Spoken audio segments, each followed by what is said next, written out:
Hi అందరికీ. ఈరోజు నేను టేస్టీ బిర్యానీ చేస్తున్నాను. అదేనండి స్వీట్ కార్న్ బిర్యానీ. అది ఎలా చేస్తానో ప్రాసెస్ మొత్తం మీకు చూపిస్తా. ముందుగా మూకుడు పెట్టుకుని అందులో ఒక స్పూను నెయ్యి వేసాను. అందులోనే 2 స్పూన్ల వరకు ఆయిల్ కూడా వేసుకుందాం. ఆయిల్ హీట్ అయ్యాక అందులో బిర్యానీ ఆకు వేసుకుందాం. సగం సరిపోద్ది. అందులో యాలక, 3 లవంగ మొగ్గలు, అలాగే మరాఠీ మొగ్గలు 2, ఒక అనాస పువ్వు, జాపత్రి కొద్దిగా వేస్తే సరిపోద్ది. అందులోనే మనం కట్ చేసి పెట్టుకున్న ఉల్లిపాయ ముక్కలు, ఒక పచ్చిమిర్చి చీరికలు చేసుకుని వేసుకున్నాను. ఇవి మనం క్వాంటిటీ తక్కువ చేస్తున్నాం కదా, అందుకని పచ్చిమిర్చి చిన్నది వేసాను. అలా సరిపోద్ది. ఇవి వేగేటప్పుడే కొద్దిగా జాజికాయ లైట్గా చిన్న టిప్పు ఇలాగ తీసుకుంటే సరిపోద్ది.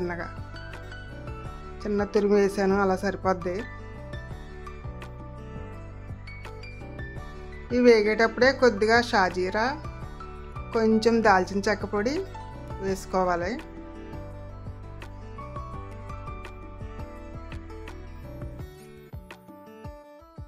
ఇవి వేగేటప్పుడే కొద్దిగా అల్లం వెల్లుల్లి తురుము వేసుకున్నాను. ఫ్రెష్గా ఉంటుందని అప్పుడే తురుము వేసాను.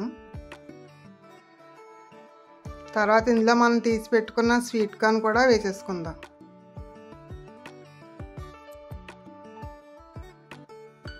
ఇవి కొంచెం వేగిన తర్వాత మనం క్యారెట్ ముక్కలు కట్ చేసి పెట్టుకున్నాం కదా, అవి కూడా వేసేసుకుందాం.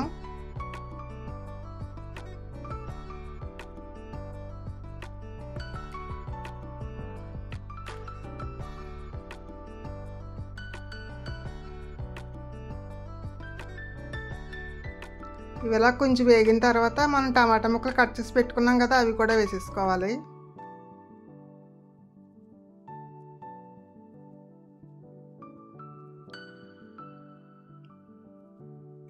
అవి వేగిన తర్వాత జీరా ధనియా పౌడర్ వేసాను. 1 స్పూన్ సరిపోద్ది.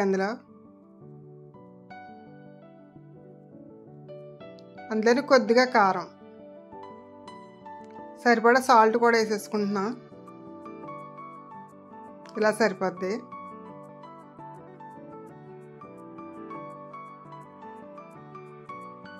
మొత్తం ఇలా వేయించుకున్న తర్వాత ఇందులోకి 2 స్పూన్లు పెరుగు వేస్తున్నాను. ఎందుకంటే మసాలాలు వీటన్నిటికీ పట్టిస్తుంది, అందుకని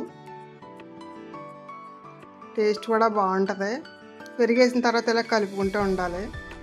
తర్వాత అరగంట ముందు నీటిలో వేసుకున్న బియ్యాన్ని వాటర్ వంపేసి అవి వేసేసుకుందాం.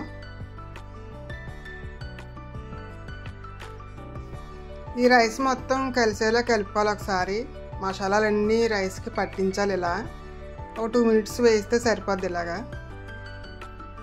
తర్వాత మనం బిర్యానీ సరిపడా వాటర్ వేసేసుకుందాం. మనం 1 గ్లాసు బియ్యం తీసుకున్నాం కదా, 1 గ్లాసు రైస్కి 2 గ్లాసుల వాటర్ వేసుకోవాలి ఇందులో. ఎందుకంటే మనం వేసిన బియ్యం సోనా మసూరి కదా, అందుకని వాటర్ 2 గ్లాసులు పట్టేస్తుంది. మీరు ఒకవేళ బాస్మతి రైస్తో తీసుకుంటే 1.5 గ్లాస్ వేసుకుంటే సరిపోద్ది వాటర్ గ్లాస్కిని. ఇప్పుడు ఇందులోనే నిమ్మ చెక్క సగం పిండుకుంటే సరిపోద్ది. ఇలా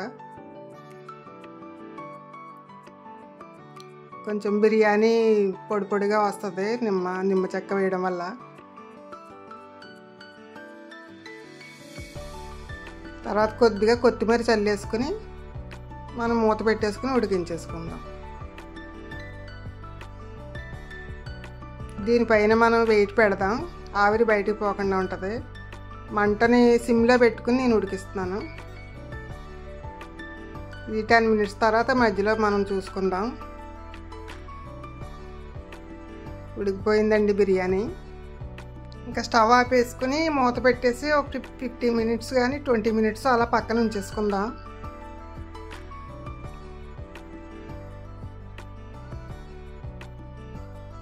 ఫిఫ్టీన్ మినిట్స్ తర్వాత మనం సర్వ్ చేసేసుకుందాం. అంతే అండి,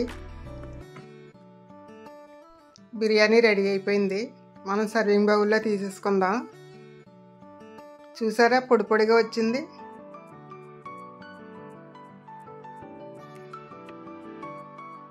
ఇప్పుడు సర్వింగ్ బౌల్లో తీసేసుకుందాం.